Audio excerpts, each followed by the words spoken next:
헤어진 그날부터 다시 만난다는 확신에 만남의 축제를 준비했습니다. 그의 일상은 모든 것이 그 만남의 준비였고 55년이 하루처럼 흘러갔습니다. 그리고 55년만큼의 기다림의 기쁨과 만남을 향한 선물이 준비되었습니다.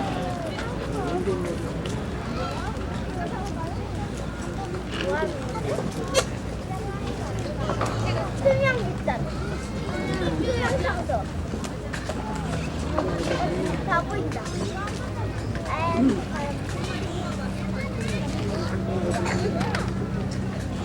그가 그 밤을 손님이라도 준비하듯 청소를 시작한 것을 본 것은 아마도 분단 반세기가 지난 어느 해 7월이었습니다.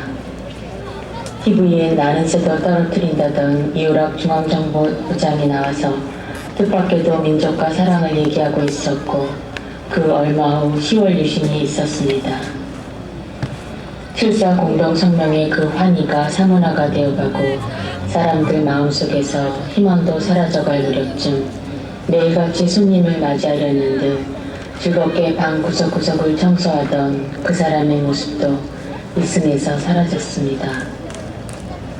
하지만 그의 모습이 사라져도 방은 늘 누군가가 말끔히 아침이면 청소를 해놓은 것처럼 걸레질의 흔적이 있었습니다. 한 청년이 명동성당 사제관에서 몸을 던졌고 시청 앞 노제에서 눈부시게 아름다운 갈무리가 드리웠으며 6.15 공동선언이 있고 다시 사람들은 이런저런 통로로 교류를 시작하며 통일노래도 부르고 한반도기도 간혹 흔들곤 했습니다. 아침 일찍 찾아올 손님의 전갈이라도 받은 양 새벽 몇개 말끔히 집안 구석구석까지를 청소하고 있는 그 사람을 환시처럼 스쳐보게 된 날 알았습니다. 나의 우매함과 변덕 그리고 노래를 불러도 그 노랫말의 반의 반만큼도 절실하지 않은 채 통일노래를 부르던 일상으로 인해 눈멀어 있었던 것을 하루도 쉬지 않고 그렇게 한 점 의욕 없이 손님을 맞이하는 사람은 여전했는데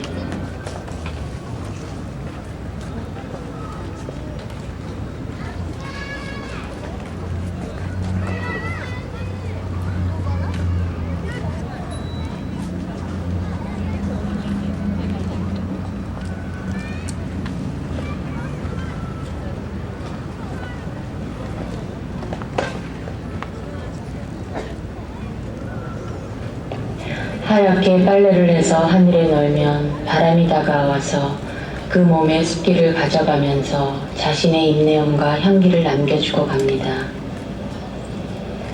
그리운 사람의 옷을 빨래 널면 바람이 그의 내음을 찾아서 그 옷에 담아주고 갑니다. 비록 그가 분단의 한쪽에 살고 있더라도 바람은 그를 찾아서 그의 얘기를 그 작은 줄기에 널린 그의 옷가지에 담아주고 갑니다. 바람 부는 날, 오늘도 해도 없는 밤하늘에 그는 보고픈 이들의 옷가지를 빨래납니다. 이윽고 바람이 다가와서 그곳의 얘기를 전해주고 빨래에 담은 얘기를 전해봤습니다. 바람에 나부끼는 하얀 빨래들의 움직임, 그 속에 떠나온 곳, 지금은 가지 못하는 곳에 서로 나뉘어 살고 있는 사람들의 고운 밀서가 있습니다.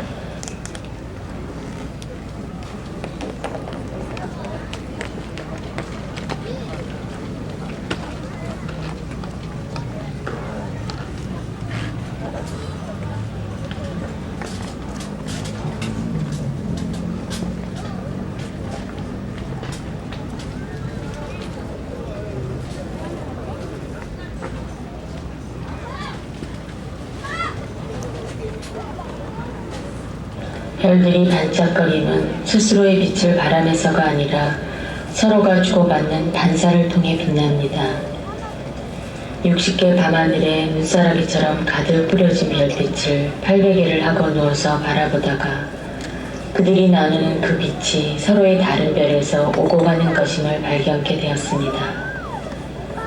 모두들 잠든 이 시간에도 그리운 생명들끼리 굴절각과 반사각을 이용해서 서로 빛으로 편지를 나누고 있어서 이 밤하늘이 이렇게 반짝거림을 거울을 들고 나가 묵동자리 알파별 중 1등성인 아르크투루스에서 오는 빛을 받았습니다.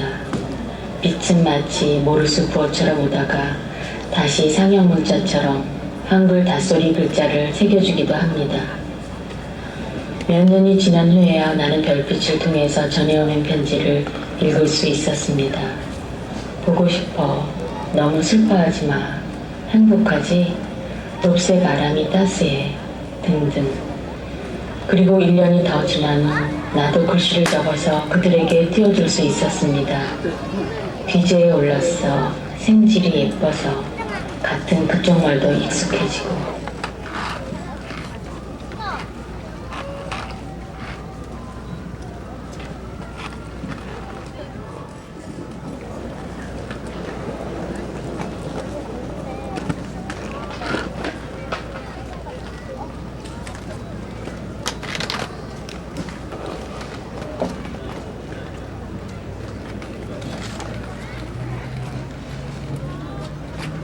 88 올림픽과 평양 축전이 서로 다른 곳에서 준비되던 시간, 꿈에서만 간혹 들을 수 있던 그 음률이 라디오를 타고 흘러나오기 시작했습니다. FM 방송 채널을 타고 깊은 밤 심야 음악 방송으로 들려오던 놓쳐진 그 음률들. 눈을 감고 듣거나 창밖으로 보이는 밤하늘을 보면서 꿈을 꾸었습니다. 10여 년이 흘러 그 교향악을 연주해주던 사람들을 서울에서 만났습니다. 난생 처음 음악회 표를 사서 그들을 만나려 달려갔습니다. 지휘자와 사회자는 너무도 감격스럽게 인사를 나누고 사람들은 몇 번이고 박수를 쳤습니다. 이질적 이혼의 공간이 인간 세상으로 들어온 듯 착각할 정도였습니다. 세월이 흘러 우연히 집안에 작은 악기 하나가 생겼습니다. 조심스레 그것을 입에다 가져다 대어 보았습니다. 불기보다는 부는 신용을 한번 해보려던 참이었습니다. 헌데 소리가 들렸습니다. 20여 년 전 FM을 통해 듣던 그 제목도 알 수 없던 교향악이. 깜짝 놀라서 악기를 입에서 떼었습니다. 음률은 손에 쥐어진 악기 안에서 들리는 듯 했습니다. 악기를 귀에 가져갔습니다. 그리고 포근한 관의 표피를 통해 흐르는 그 음률에 살포시 눈을 감았습니다. 얼마가 지난 후에야 그 악기 속엔 그날 서초동에서 저 멀리 보았던 그 악기 주자의 마음이 그리움으로 떠다닌다는 것을 알았습니다. 그날의 만남이 그리워질 때면 불 줄도 모르는 그 악기를 꺼냅니다. 그리고 조심스레 귀에 가져다 댑니다. 그의 아름다운 연주가 어김없이 관을 타고 전해져 옵니다.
75 나이로 52년 만에 남편을 만나고 하룻밤에 상봉 후 다시 이별하는 정기업 할머니의 얘기를 노래로 들었습니다. 그분은 두 번 다시는 못 볼 거라고 체념하면서 살았다는데 그 노래를 들으면서 결혼 1년도 채 못 돼서 헤어진 그날부터 매일매일 남편을 기다리며 옷을 다려놓고 늦게라도 올지 모를 그들을 기다리며 따뜻한 밥 한 그릇 고이 담아서 아랫목에 식지 않게 묻어두고 살아온 또 한 분의 아름다운 사람이 생각났습니다. 헤어진 바로 그날부터 바로 내일의 만남을 준비하며 55년을 하루같이 행복한 아내의 모습. 어린 시절 동네에서 뛰놀던 오빠와 결혼한 그에겐 남편으로서의 추억보다는 어린 시절 그 오빠의 모습이 더 많았습니다. 그에겐 55년의 시간이 흐른 것이 아니라 늘 하루만이 흘렀습니다. 오늘 그리고 또 오늘. 다림질로 남편의 와이셔츠를 다린 후 그 옷을 걸어두고 단추를 모두 끼워보기도 합니다. 통일되는 날 우리 다시 만나요. 그때까지 꼭 살아계세요. 사랑해요. 부디 건강하세요. 살아있다는 게 어떤 것일까요? 만난다는 것은 또 어떤 것일까요? 이미 그는 오늘도 어제처럼 만나고 있는데 그 만남의 아름다움이 부러웠습니다.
주문진 밤바다 다리 위에서 차가운 늦가을 밤바다의 파도 소리와 저 멀리 반짝이는 불빛들과 북녘으로 이어지는 동해바다를 보면서도 보지 못했던 그 수많은 종이배와 그들의 길을 비춰주는 크고 작은 동대 불빛들을 꿈에서야 볼 수 있었습니다.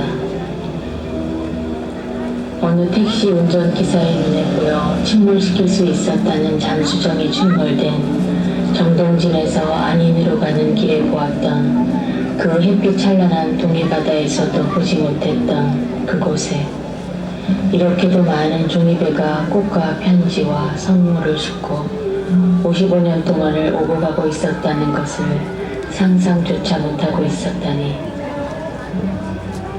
무건의 수행자들은 하얀 사각종이와 예쁜색 종이를 발견하면 그 종이를 한 장으로 혹은 여러 장을 폭에 붙여서 크고 작은 사각지를 만들고 그 종이를 접고 접어서 종이배를 만듭니다.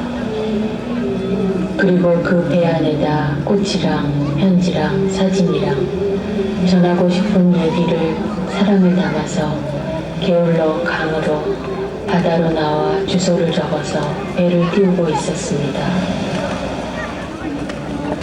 금강산 유람선이 뜨기 오래전부터 아니 경비정과 군함, 새우잡이배와 어선들 혹은 팀 스피리트 훈련의 항공모함 사이로도 장만경을 삐죽내민 잠수정 곁으로도 종이배들은 여행하고 있었습니다.